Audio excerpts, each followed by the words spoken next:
એટલે જ મારો ભારત દેશ મહાન છે.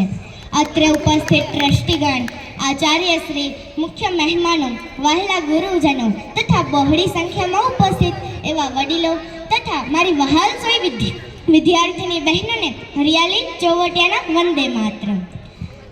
આજે હું તમને સ્વતંત્રતા દિવસની એ વાત કહેવા માટે નથી આવી કે 15મી ઓગસ્ટે આપણે આઝાદી મેળવી હતી.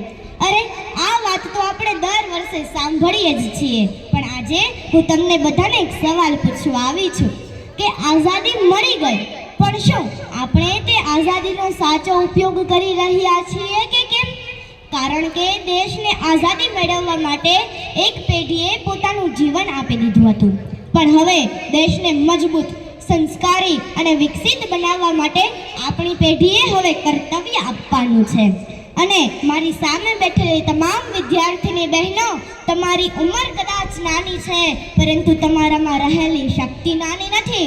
એક સમય હતો કે જ્યારે દીકરીને કહેવામાં આવતું હતું કે તું એક દિવસ બીજા ઘરે જતી રહેવાની છે, પણ હવે દીકરી જ એમ કહે છે કે હું જ્યાં જઈશ ત્યાં મારું ઘર જ નહીં પણ મારો ભારત દેશ ગૌરવ અનુભવશે.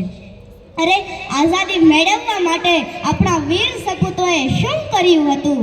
અને એના કરતાં પણ મને મનમાં બીજો સવાલ પણ એમ થાય કે આઝાદી મળ્યા પછી આપણે શું કરી રહ્યા છીએ?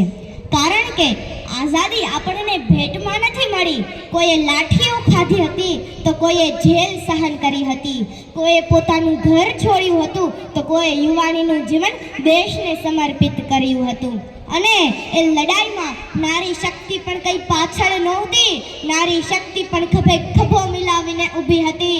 અને એમાંના આપણા રાણી લક્ષ્મીબાઈ કે જ્યારે અંગ્રેજો સામે ઝાંસીની રક્ષા કરવાનો સમય આવ્યો ને, ત્યારે તેમણે દુનિયાને બતાવી દીધી હતું કે દીકરી હોવું એ નબળાઈ નથી, દીકરી હોવું એ તો એક હિંમત છે.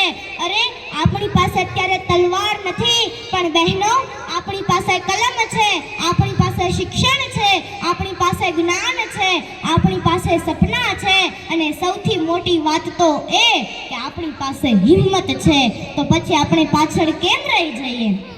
અને એવી જ રીતે સરોજિની નાયડુ કે તેમણે માત્ર કવિતાઓ જ નહોતી લખી, પણ તેમનો અવાજ એ દેશની આઝાદી માટે ગુંજ્યો હતો.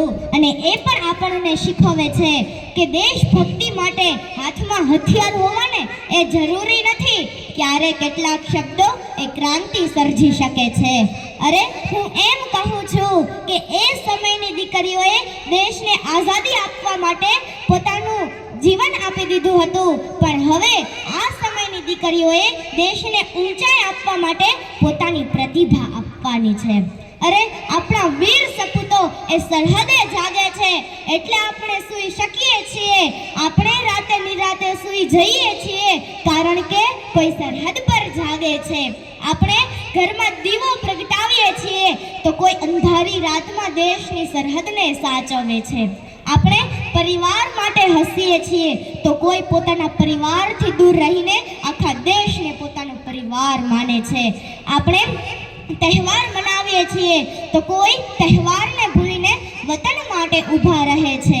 આપણે તિરંગો હાથમાં લઈને ફોટા પડાવીએ છીએ. આપણે તિરંગો હાથમાં લઈને ફોટા પડાવીએ છીએ. કોઈ એ જ તિરંગાને પોતાના શરીર પર ઓઢીને વતનને અંતિમ સલામ કરે છે. કોઈ એ જ તિરંગાને પોતાના શરીર પર ઓઢીને વતનને અંતિમ સલામ કરે છે. આપણી સવાર શાળાની ઘંટડીથી થાય છે તો કોઈની સવાર દેશની સરહદની જવાબદારીથી થાય છે. ફરક માત્ર એટલો જ છે કે આપણે દેશને પ્રેમ કરીએ છીએ તો કોઈએ દેશની રક્ષા માટે પોતાનું જીવન આપી દીધું હોય છે. બસ અંતે તો છેલ્લે ચાલો બધા જ પોતાની આંખો બંધ કરશે અને હૃદય પર હાથ રાખી હું જે બોલું તે મારી સાથે બોલી મનોમન તિરંગાને યાદ કરીને આપણા વીર શહીદોને શ્રદ્ધાંજલિ અર્પણ કરશે કે હું જે આઝાદી જીવી રહી છું એની કિંમત કોઈ પોતાના શ્વાસથી ચૂકવી છે. એવા વીર યોદ્ધાઓને, એવા વીર શહીદોને